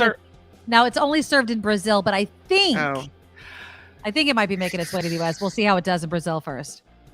I'm still not over the pink meat. Remember the fast food pink meat? You need chicken nuggets? You don't like chicken nuggets? Because that's what it is. Yeah, No, pink slime is pink chicken slime. nuggets. It's the beef. Yeah. Oh, It's I the thought it was. beef. I thought it was also the chicken nuggets. No, it's the. I think. Well, maybe, but I know it's how they made hamburgers. That was the beef concoction. So yeah, I can't. It's a pink slime is a meat byproduct used as a food additive to ground beef and beef-based processed meats. It's a filler or to reduce the overall fat content of ground beef. I can't eat a pink burger without thinking of pink slime. I'm out. You know, and I've said this before, and I'll say it again. Doesn't bother me. Really? Doesn't bother me at all. You want to know why? Because I ate it before I knew that it was made with the pink slime. Yeah. And I'll eat it after. I obviously like. What is it? It's hydrogen something is in it. That's what makes it pink. It's treated hydrogen ammonia, ammonium hydroxide gas. That's what's injected into pink slime. Yep. Yum. And you guys might criticize me for that, but stop it. Because you guys ate all that crap before you knew about it and you were just fine. So stop all this. Now I know about it. Right. And no can do. No. Yeah. I haven't eaten meat at a fast food restaurant ever since. Yeah, I thought so, Kim. I thought it was also made into chicken nuggets too. I wouldn't be surprised, but I think it's a beef thing. Is what hot dogs, bologna primarily. Look, people, if you want this type of processed meat, it's processed. And the process you may not like. You know, you don't want to see how sausage is made. Literally. Now, this is just a pink, I think, barbecue sauce, like a smoky pink sauce. Yeah. I don't know. Will I try it? No. I want to try the donut. Is it in honor of Barbie or is it? Yeah, just... it all has to do with Barbie. It's like a Barbie meal, and so if it ends up in the United States, if it does well in Brazil, I think that's what it is. It's going to be brought here. Sure. Oh, by the way, David says the McRib uses pink slime. I've never eaten McRib in my life. My husband has. I'm not a McRib eater. I don't like things that are okay. Chicken nuggets. The nugget doesn't exist. Okay, so there's no such thing as a chicken nugget on a chicken. So I already know that it's being molded into a certain shape. It bothers me that they mold the meat into like a rib shape, and there's no rib. It's not like they took the bones out, and that's what made the little bumps. Okay, it's weird, and so it's I don't mystery meat. It's gross. No, I don't. Me again. I just don't like the molding of it. Look, there are no pearls around this neck that I'm going to clutch to say that I haven't eaten all this disgusting food. I eat it, not all the time, but I do eat it. So there we go. I'm sorry. Oh, Amy already got her tickets for Barbie. Are you going to do the Oppenheimer double feature? See Oppenheimer, get really, really depressed, and then go see Barbie and get really, really happy? I want to do that because I want to see Oppenheimer. Absolutely. I totally, totally want to see it. All right. I'm being distracted. Okay. So the pink burger, not here yet, but it might be. How do you guys feel about being given an automatic speeding ticket? So there's this assembly bill that would give speeding drivers a ticket by using speed cameras and an automatic billing system. According to the bill, the speed safety system shall capture images of the rear license plate of vehicles that are traveling 11 miles per hour or more over the posted speed limit. And notices of violation shall only be issued to vehicles based on that evidence alone. So you're not going to be pulled over. You're not going to be able to fight it. What do you think? I think it's complete BS. So here's a question. Okay. If it's on city streets, okay. I don't think people should be roaring through city streets anyway. Right, in towns and the cities around the Bay Area. Okay. If it's on the freeway, 11 miles an hour over the speed limit really isn't that much, right? I mean, if the speed limit's 55 and you're going, 67? Right. Come on. I will agree that if it's on city streets, now I don't know It doesn't specifically say. It says it's going to be implemented in San Jose, Oakland, and San Francisco, among other California cities. It's if it passes, of course. It'll be in place for 5 years. I'm trying to see if it would only be on certain roads. This article doesn't tell me. My problem is this. We already know that the speed guns that cops use, they're not 100%. Sometimes they have to be recalibrated. How do I know that the camera is working as it should? 1, 2. I want you to prove to me that the system that you're using to ticket me is accurate. So what if I'm driving next to somebody? Or the moment the camera is taken, the camera accidentally takes a picture of my license plate just because the person speeding me just happens to match up at the exact same time. I don't think it's foolproof is what I'm saying. Isn't it though, like they can tell when you hit a certain spot, so they know how long it takes you to get from point A to point B, so they can then the machine can calculate that you're going too fast? I don't know. I mean, I don't know exactly how this would work. Now, look, Harry has a great point. On the freeway, what happens when you have a group of cars all going over 11 miles per hour? Everybody gets a ticket. You think the camera's going to be able to take a picture at that exact? They don't have cameras every single foot. It's one camera, probably Unless certain you're distance too close away. to the guy in front of you and they can't see your plate, Right. maybe. I don't know. So for instance, when the last time I got pulled over years and years and years ago, it's been a very, very long time, I ran a red light. So did the person in front of me. So the person in front of me illegally crossed, and I just had to go, and I made a U-turn. Yeah. And the cop's like, I was going to pull over the person in front of you, but then you did it, so I pulled you over. Now, we both committed the crime, but he's only one person, and there's only one camera, probably. Yeah. So I don't feel like it's fair. I don't like it. And again, if we're going to use cameras, can we use it to stop freeway shootings? Can we catch those people more quickly? Right. Do we really have to go? I hear what you guys are saying. So be honest, Kim. Do you drive the speed limit to the number? On the freeway? Anywhere. Okay, so I'm honest, woman. I'm so honest. old now. I do not drive the speed limit on the freeway. I probably, unless conditions warrant it, then I'm probably going faster than traffic. Yes. Okay. No, rain or what have you, weather conditions or but usually on the freeway, I'm not in the right lane driving the speed limit. But driving through my neighborhood, I really try to go the speed limit. I really do, so because there's cats and dogs 30. And animals and yeah. But not 30. Like you are 25 on the nose. You make a point. And it infuriates me. This is why I say I'm old now. It infuriates me when people roar down my street without thought to anyone who lives here or the neighborhood. These are people that live in the neighborhood that are that are speeding through the neighborhood without thought to their neighbors and people they live near. So because of that, I do try to drive the speed limit. And I know there have been a lot of pedestrian accidents in my town. And so I'm trying to be very careful. Yeah. Right. Harry makes a good point. Every one of those locations will be on Waze. So guilty. I am totally a Wazer. So I'll know, I always keep, if I'm going, especially on a long trip, where are the cops, where are the accidents, where are all those sorts of things. And they put on Waze where the red light cameras are, all those sorts of things. So on one hand, you're giving people a heads up. On the other, when they're in that area, they're being safe. So it kind of skews it a little bit, I guess. And I know I've been caught on red light cameras at intersections before. So have I. Mm-hmm. Sacramento was the last time that happened to me, and it sucked. It was an expensive ticket. The pictures are hilarious, though. I know. It's always like, you're usually like looking up, you're like, damn it. We got one in San Rafael. We were coming home from the airport in the middle of the night home from SFO. Right. And we stopped for gas in downtown San Rafael on the way to Petaluma. And we got snapped at a red light camera. My husband's driving. I'm in the passenger seat. And there's Julia in her car seat in the back. And it's really funny. I thought it was funny. So I put it on the fridge. David did not think that was funny. So that's an expensive picture right there. Yeah. Nit says I can go 5 over on the freeway, but I try not to. That freeway that connects I-5 with the area, I've hit 90 on that and didn't even realize. I-5, the straightaways, it's so easy to speed. And it's very easy to speed when everyone around you is speeding. Remember when with COVID, there was nobody on the road. And so then everyone's like going as fast as they could because there was no one to kind of gauge it a bit. It's all different now. I usually go, full disclosure, I'll totally be honest. I usually go 70 on the freeway. I probably go 5 miles over the speed limit on the freeway. And I probably go 5 miles over the speed limit. Like if it's 25, I probably go 30.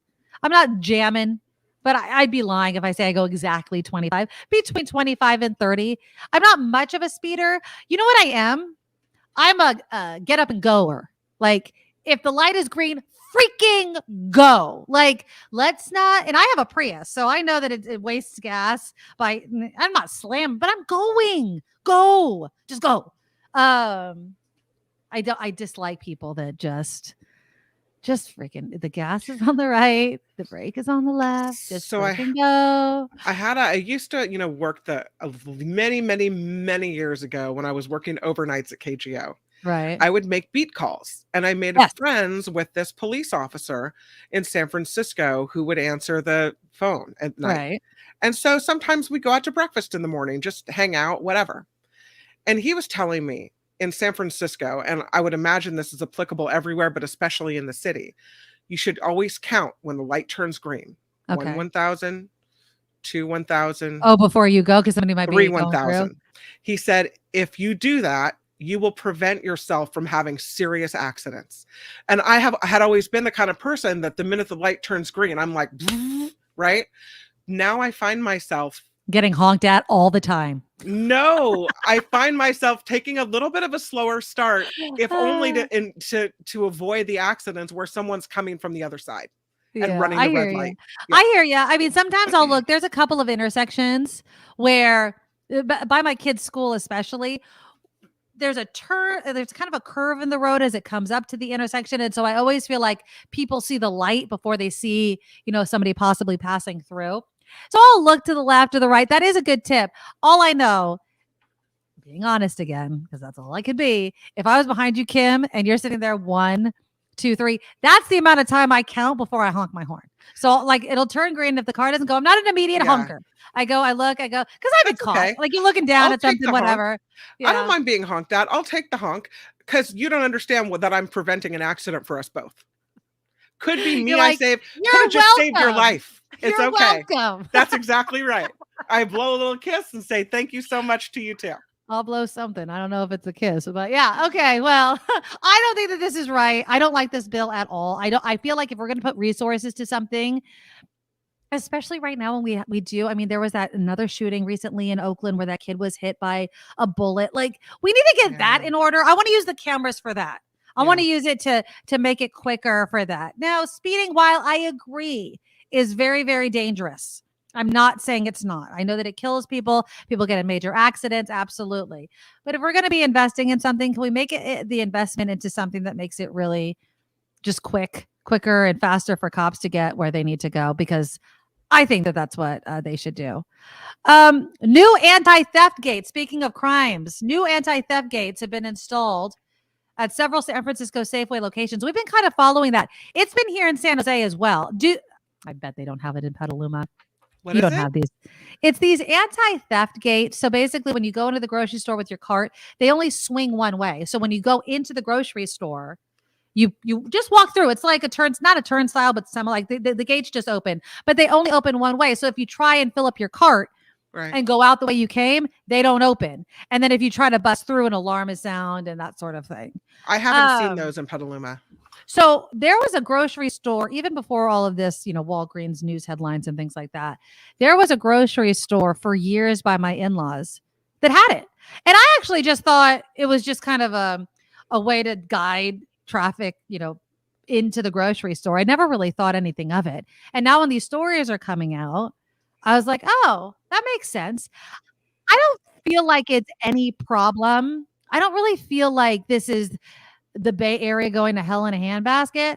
I think that if you want people to enter the store, 1, a certain way, and 2, deter theft, seems to me like an easy answer. And it's also cheap. It's probably cheaper than hiring another security guard to watch each door, right? It's like, this is going to do the work of a security guard. If you try to bust through, it'll sound an alarm, which will bring, hopefully, police in a short period of time. And if you're not planning on stealing anything, why do you care? How sad that we have to do that, though, that we have to go to these lengths. See, that's what but that comment is exactly what I'm hearing so often.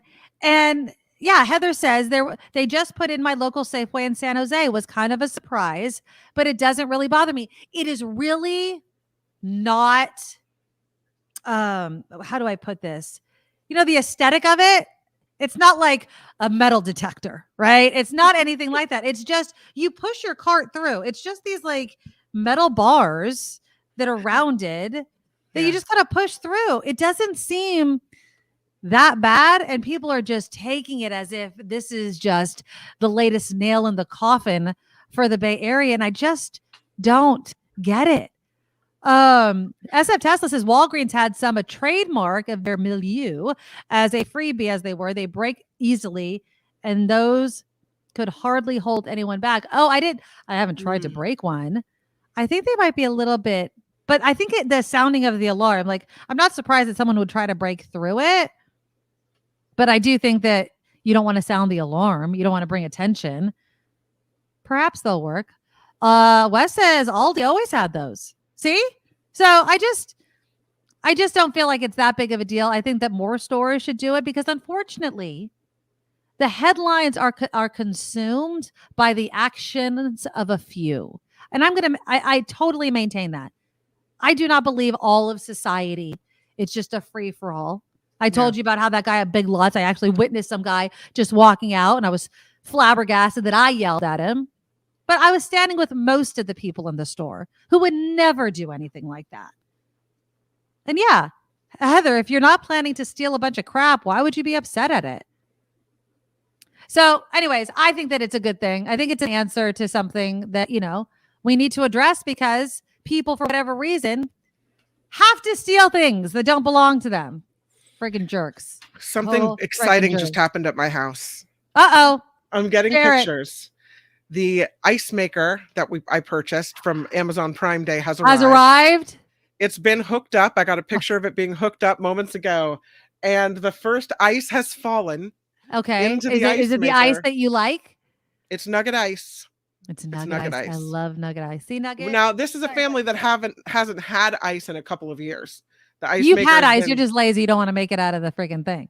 No, the ice maker is broken. We have this horrible refrigerator that we had the repair guy come out multiple times. Make ice. Oh, there's no room in the refrigerator and then you slosh the water all over the place and it spills everywhere. Plus, it's hard because first world problems. Like, we have this whole contraption that freezes ice, but water would slosh, and I'd have to fill something else up. Well, and there's too much stuff in there. It's not an environment conducive to ice trays. Let's just say that. Wes says Nugget Ice like in a cheap motel. Nugget Ice is in the best ice ever. The crunchy Wes, it's ice, just like that. The crunchy ice. That's awesome. So I guess you lost the whole under the sink professional ice maker battle. There's no professional. No, this is a cheapo ice maker. Yeah. But there's ice in my kitchen for the first time in a long time. Amy says owning an ice maker is the shit. I'll never not have one again. Yeah. I don't. I mean, we have one in the door. I'm joining your party, Amy. Here we are. That is awesome. Well, congratulations, thank you. Kim. Thank you very much. I know how important it is to have good ice. I love some good ice. I absolutely do. Okay. Did you hear? I'm going to throw this in before we go to your news. So I don't know if you saw this, but this kind of broke across my screen, and I think it came out just a handful of minutes ago. Okay. Santa Clara has a new mayor. Who's the mayor? Taylor Swift. Now it's kind of tongue in cheek. So Santa Clara is making Taylor Swift an honorary mayor. She comes to Santa Clara in 10 days for the 28th and the 29th. Today, they will proclaim Taylor Swift as an honorary mayor and name Santa Clara to Swifty Clara with her highly anticipated Eras tour.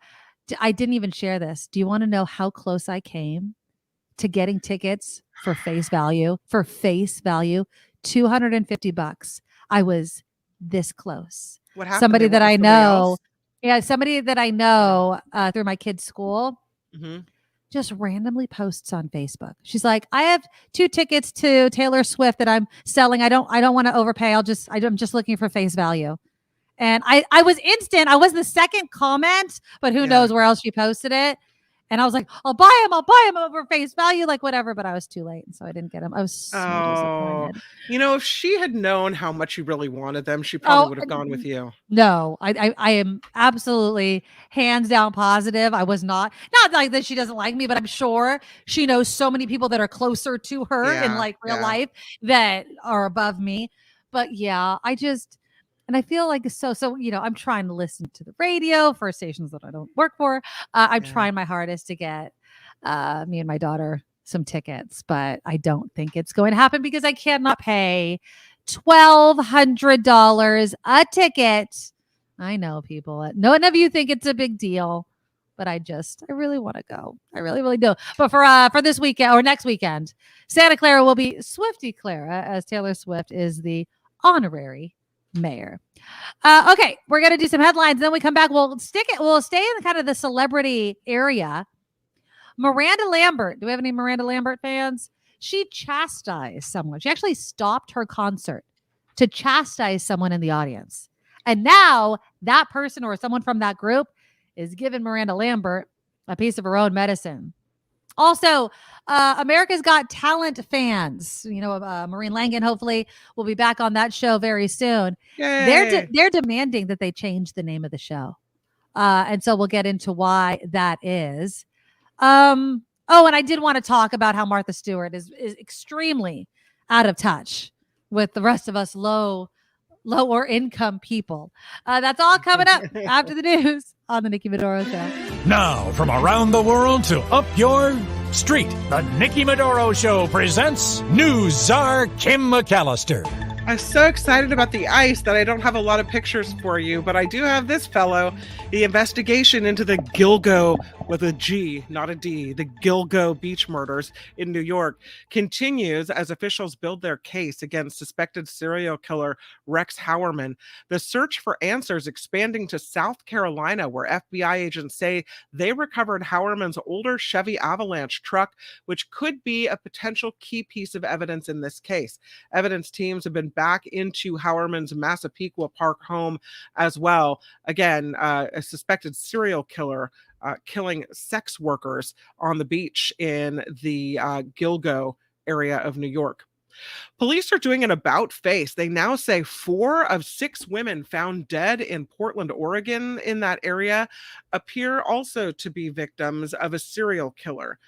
So authorities previously insisted there was no link between the half-dozen suspicious deaths. Jesse Lee Calhoun, who was already being held on unrelated charges, has been ID'd as a person of interest in this case as well.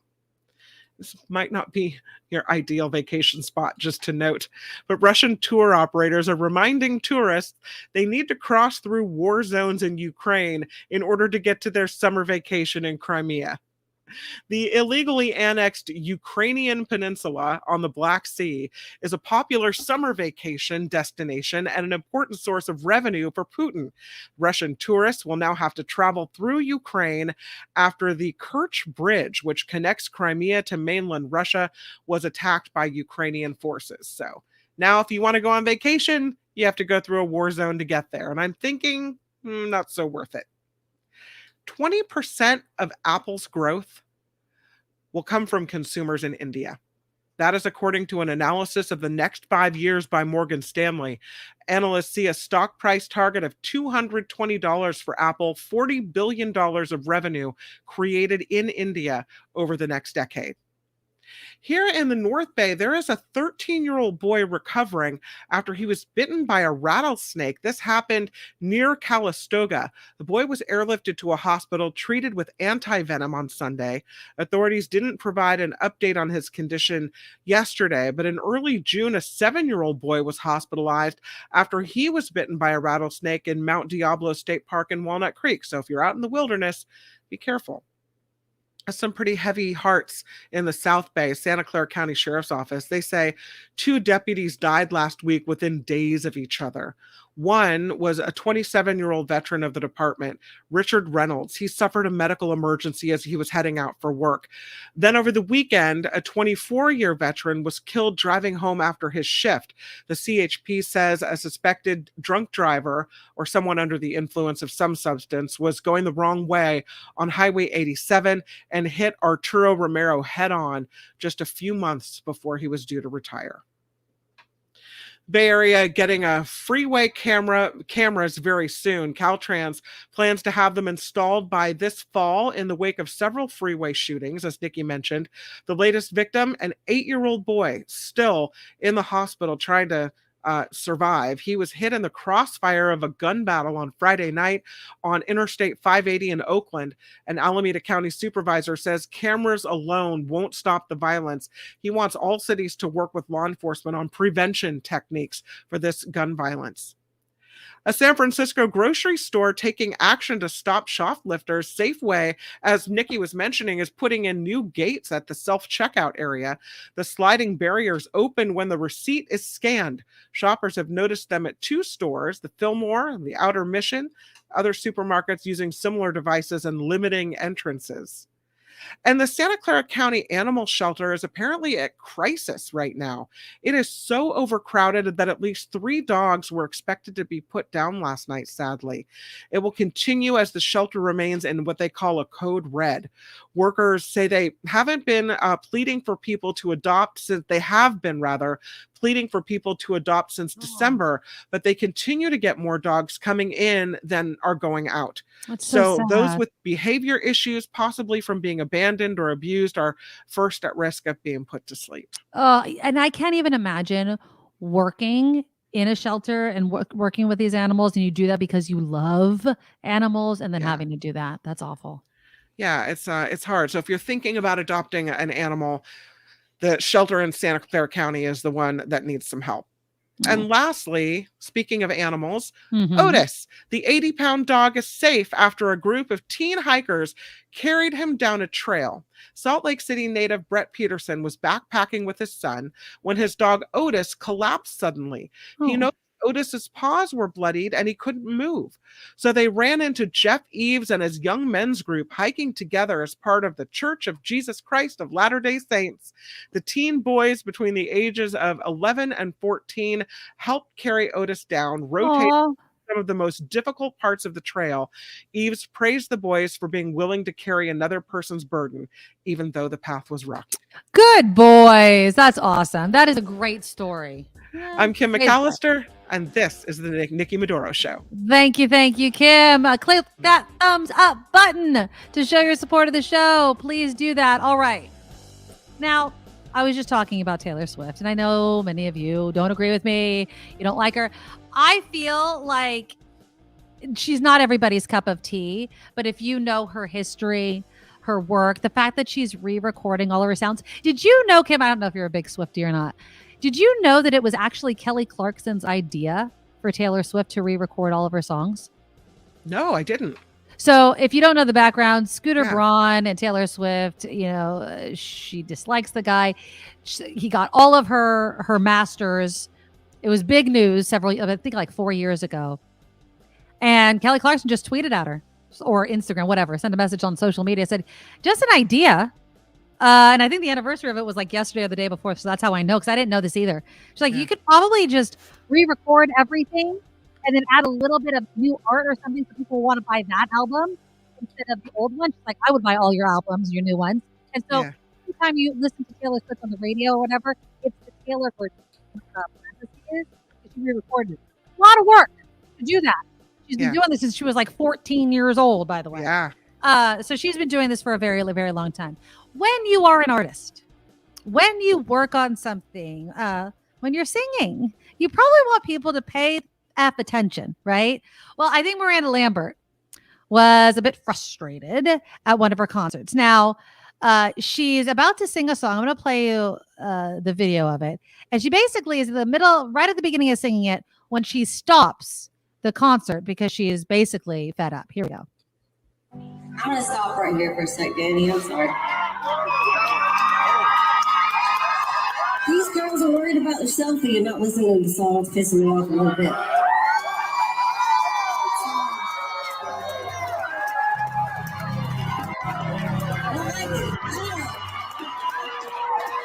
to hear some country music tonight. I'm singing some country music.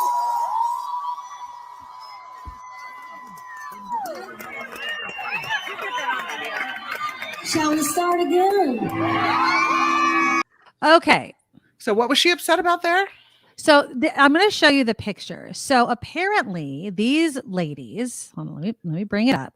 We're taking this picture right before Miranda Lambert said what she said. Here we go. So see Miranda Lambert in between? Yeah. That's the picture that Miranda Lambert was seeing. So she was seeing these girls, the back of these girls' heads as she was starting the song. Obviously it's embarrassing. They have really good seats, as you can see, right? So they probably paid out the ass for them. Do you think that something's wrong with that? I mean, if they want to take a selfie, take a selfie. Great point. I mean, I paid money for this ticket. I should be allowed to do. Although I'll say this, especially at comedy shows or whatever. Yes, you paid for your ticket, but let the person perform. If you're talking through the whole entire thing, if you're standing up, and I can understand there's some behavior that the artist or the comedian wouldn't like. There's a difference, though, between a big concert and like a quiet venue where someone's speaking, or an orchestra, say, where decorum is necessary. But at a rock concert, when there's so many people doing so many things, I think all you can hope for is that no one chucks something on stage, or no one's hurting each other. If someone's taking a picture, that should be the least of your worries. Well, speaking to NBC News, Adela Kalin, who was one of the women that was criticized, was quote unquote appalled by the country star's behavior. She said, I felt like I was back at school with the teacher scolding me for doing something wrong and telling me to sit down back in my place. I feel like she was determined to make us look like we were young, immature, and vain, but we were just grown women in our 30s to 60s trying to take a picture. Now, Kaylin's 43. She said the group sat very close to the stage, had tried to take photos before the show started, but the lighting wasn't great. So toward the end of the show, she asked a woman sitting behind them to take a snap of her and her friends. It was 30 seconds at most. We took the picture quickly and we were going to sit back down. But then, of course, Lambert said what she said. They ended up walking out. Would you have walked out? It depends on how big of a Miranda Lambert fan I am. Well, I mean, Kim says it's $750 a seat. Obviously. Oh, yeah, probably not. I probably would have stayed for the show if I still like her music. Right. But I don't know. Yeah. I mean, can you understand what I'm saying? Yeah, you were muffled for like 2 seconds when you started talking, but now you're fine. Sorry. Sometimes my mic is just a pain in the ass. Sorry. Yeah. But I would not have left. Me being me, I probably would have just been stoked that they noticed me. I'm like, sorry, totally sorry. Keep going, right? That's what Miranda. That's what I would have done. Oh, wait a minute. I would have said sorry. I would have, because my mind goes that way. Like they noticed me, right? Like if it was somebody speaking to me, like if she didn't like it, it might be embarrassing a little bit. But Karen says they are immature and vain. Miranda is right. They could do that during the break or after the show. Don't you think, though, how they left a spot for Miranda Lambert? They wanted her in the photo. Yes, exactly. It was kind of a cute idea, I thought. It's a concert. Yeah, This is not an event where you need to sit still and be quiet, right? Now, Cheryl says, do you think that Miranda even knows she was in the picture? Probably not. And Nick is taking a group photo just as the artist starts singing, and obviously there was flash involved. Yeah, it does look like the picture does kind of look like there was a flash because they looked lit up, right? It's a dark venue. That would piss me off, right? Because there's supposed to be no flash photography anyway. You're not supposed to have flash photography. Vilma says, Nikki, you would be embarrassed if you were at the Taylor Swift concert and that happened to you. I'm going to let you know, I highly doubt Taylor Swift gives two rats' asses that people are taking pictures. I think she kind of lives for it. Have you seen all the selfies at the Taylor Swift concerts? I mean, no, I think that's what you expect of your fans, and I wouldn't chastise fans for taking a picture. I think that's rude. I agree with you. I think they paid money. You could still sing the song. Now, look, if it lasted for minutes, right? Like they were saying, it was 30 seconds. If it lasted for minutes and it was really distracting, you could tell people were turning their heads. I'd be like, yo, finish that up over there. But because she was like, sit. And then people were posting videos of past concerts where Miranda Lambert has literally taken somebody's phone and taken a picture during the concert. Right. So it's and that would have been more critical. fun if she saw them doing that to like, say, oh, everybody hold on, we're taking a photo. And then going, yeah, exactly. Exactly. Like why not have fun with it? Because that's living. Everyone documents everything. So yeah, I agree with you guys. Okay, keeping it in the celebrity vein, kind of. America's Got Talent. We're waiting to see if Maureen Langan is going to come back. I did not realize because she posted on her Facebook page that even though she got all the judges to say okay, they don't invite everyone back to the show. Yeah, because you kind of get your hopes up, right? I think she's going back. Oh, do you? I do. Well, good. I hope so. Because that's just going to be so fun to watch somebody that you know. Well, fans of the show say that it's not fair and that they should change the show and it should not be named America's Got Talent because they say experienced acts from other countries' versions of the show compete in America's Got Talent. So apparently, there's one in other countries. Let's just say Italy. I'm just going to choose a country, right? And all of a sudden, they go from Italy's Got Talent to America's Got Talent, and they're able to perform. Do you have to win Italy's? You have to win Italy's competition before you get to the American one. I don't know the rules of that. So according to The Sun, there's something called the Ramahani brothers. They auditioned in the second week of season 18, but had previously competed on Australia's Got Talent. So I'm assuming they got on the competition part. They also saw a Japanese dance team, Avant-Garde, take the stage, but they already had 651,000 followers on Instagram and were already popular. So people are saying, one, should they be based and live in America? And two, you kind of think it's not a nobody, but like somebody rising up. They're not already a celebrity. If you have 651,000 followers, do you need America's Got Talent to raise the bar? Now, I would argue out of the country, that kind of raises the question because it's America's with an apostrophe S, as if it's our country's people competing. But the follower count, I don't think that really matters. It's breaking through. You can have 1 million followers, but not everybody knows you, right? It doesn't necessarily. And no one in America knows you yet. So you're trying to, break this barrier as well. Yeah, I don't know, though. If it's America's Got Talent, it should be Americans competing. We had this discussion in my house regarding the Great British Baking Show. Okay. And whether or not my husband, who during the pandemic decided that, he was going to bake all of our bread and became a devotee of the Great British Baking Challenge, could he compete? Or do you have to be British? Yes. And apparently you have to be from England, Ireland, Scotland. You have to be from the UK, that whole area, right? Sorry, David. You can start your own here in the U.S.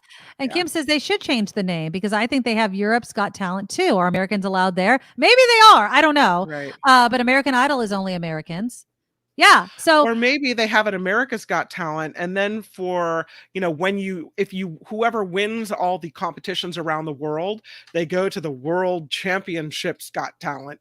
Right. World's or like Got the All Talent. Stars, or the World's Got Talent, or something like that. That's a good point. So I think. Oh, Susan Boyle apparently came from Britain's Got Talent.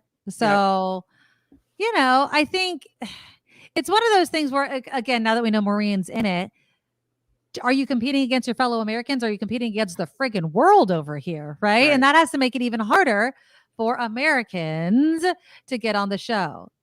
Martha Stewart is being called out for being out of touch. And I don't know who the surprise is. Nobody. So apparently she posts on her social media page about this Australian black truffle. She says, thank you to Raymond Mizrahi for introducing me to Black Diamond Caviar Black Truffles from Australia. Yesterday's truffle was pure, fresh, fragrant, and so black, and the tastiest truffle I have ever eaten. I served it sliced thinly, then chopped, warmed in clarified butter, and tossed with Italian-made spaghetti and sea salt. Try it. Okay, I'm going to show you a picture of the black truffle page where you can purchase this black Paragold truffle. You see it right there? $250 for 4 ounces of it. Wow. Yeah. Some people are like, yeah, Martha, I love you, girl, but I need another stimulus check. And then another person says, Martha casually telling us to try Australian black truffle like we plebs have access to it. Now it is sold out. So obviously someone has access There's to a it. lot of people with access to it. Maybe Martha bought them all. Exactly. She's like, I wanted to try it. I'm just going to serve it everywhere and just give it to us lowly people. Sell it at Target or something like that. But not all rich people are like this. Did you hear? This came out a couple of days ago. But the wife of Warren Buffett, Astrid, she was overheard complaining about a $4 cup of coffee at this summer camp for billionaires. That's the nickname of it, in Sun Valley. That's why they're rich. Thank you. That is exactly what I said. I was like, and that is how you stay rich. You don't overpay on stupid black truffles, and you sure as hell don't pay more than $4. Because if someone tried to charge me $4 for something, I'd be like, wow, that's a lot. Oh, that's a lot of money. The other day, we went to the movies last weekend. We saw the Indiana Jones movie. Oh, okay. All right. And we forgot to bring, this is a moment where, again, I'm trying not to use plastic and plastic-free July. Right. But we didn't bring, I brought a can of I call it fizzy water with me. Right. But my husband didn't. So he's like, can you get me a bottle of water? No. So I order a large bottle of water. At the movies? At the movies. No. It's $5. Oh, $5 for a bottle of water. Yep. $5. I said, no, thank you. No, we're not having that. You're not overcharging me and breaking my promise to not buy plastic. So no. Sorry, David. I'm not paying $5 for a bottle of water. But usually, like if someone charged me $4 for something at Starbucks, I wouldn't bat an eyelash. But that's why they're rich, because they're thinking, nope, this is not worth what I'm paying for. I'm not doing exactly. it. Yeah. Apparently in Sun Valley, $4 is the cheapest coffee available at the Resorts Cafe that serves, pastries and stuff like that. Mm-hmm. Now, again, could she pay it? Absolutely. A million times over. Yes, exactly. But it's the point of, it's the nickel and diming of life that gets you. What do they always say? It's not the avocado toast or the Starbucks trip that does you in. It's the compounding of everything that does you in. So it's the going out to eat and picking up McDonald's, and then all of a sudden you've spent $100 and you don't think you've spent any money, right? So you have to keep track. And hell yeah, that's how she got freaking. That's how her name is Astrid. Astrid Buffett. Astrid Buffett is a rich lady's name. Yeah. Is it not? She's not his first wife, but she is his, I think, second. I don't know. Astrid Buffett. Yes. Yeah. Yeah. Astrid Buffett, the wife of billionaire investor Warren Buffett. God. Yeah. Must be nice. No one hit the Powerball again. You want to know why I didn't pop? Is I didn't buy a ticket. It's waiting. That's why they're waiting again, for I you. didn't buy a ticket. I keep forgetting. I swear to God. It's $1 billion. It's $1 billion. And somebody has to win. See, people are like, your odds are low. Yeah, odds are low, but somebody has to Eventually, win. Someone's getting $1 billion, right? Exactly. Well, I mean, half that and then less taxes, right? Because you're going to take the cash payout. You'll take the cash payout, and then it's what, like a third of it or half of it goes to the IRS. Right. And then you're paying taxes. So by the time you're all said and done. You pay taxes. So if you take the lump sum, you just pay taxes once. If you take the annuity, you pay it every year. Right. So definitely, we were talking about this earlier. Take the lump sum, right? And then find somebody to manage it.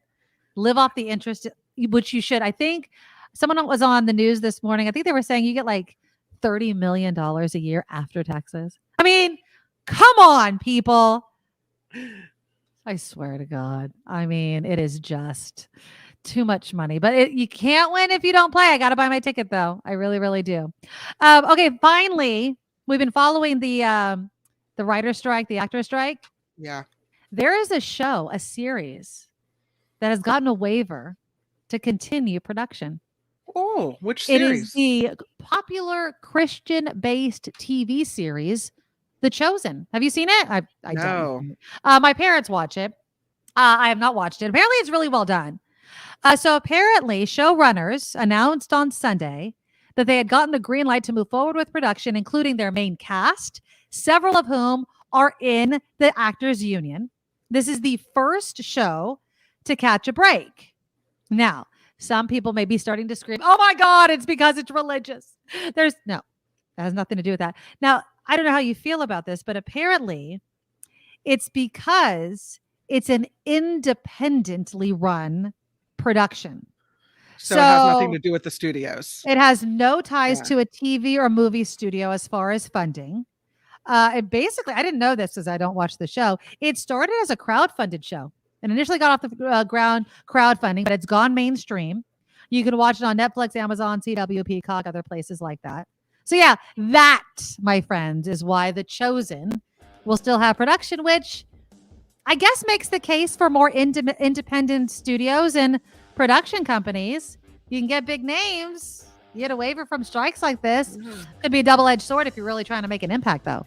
I have 2 quick headlines I want to tell you before we go. Yeah. First of all, Las Vegas police say they have executed a search warrant in the murder of rapper Tupac Shakur. Wait. So they searched a home in the Las Vegas area. They've confirmed a search warrant was served in Henderson, Nevada, and added that the department would have no further comment. Of course, Tupac Shakur died 6 days after being shot September 7th, 1996 in Las Vegas, and no one has ever been arrested in that murder. Nuts. Yeah, so I wanted to let you know that. And also, one quick little headline about Meta. They are unveiling AI technology to rival ChatGPT. It's free for use, just like OpenAI. It's called Llama 2. I don't trust Facebook or Meta with anything else of my information. They have enough of it with Instagram and Facebook. You're just going to have to get all of my data that way. It's Meta and Microsoft for Llama 2, the new AI. Dude. Wow, I'm going to have to follow that Tupac thing. We will be talking about that tomorrow. So hopefully we'll have definitely more details on that. All right, guys, I really appreciate all of you guys being here each and every day.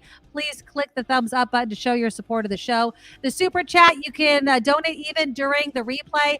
Big thanks to Deidre with the latest coming with a $20 super sticker. Denise also came in with a $20 super sticker. Thank you, and Denise. Wes, you started us off with a $5 super sticker. You guys are great. We appreciate it so much. But please, we are 100% crowdfunded, just like the Coast was, right?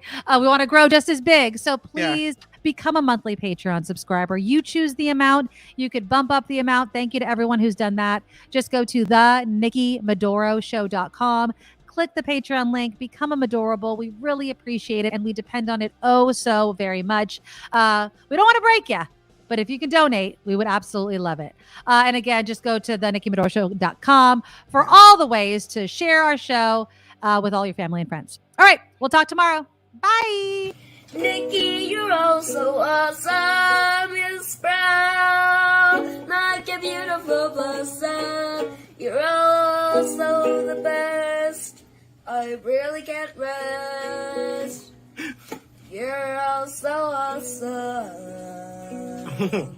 Wow. Okay.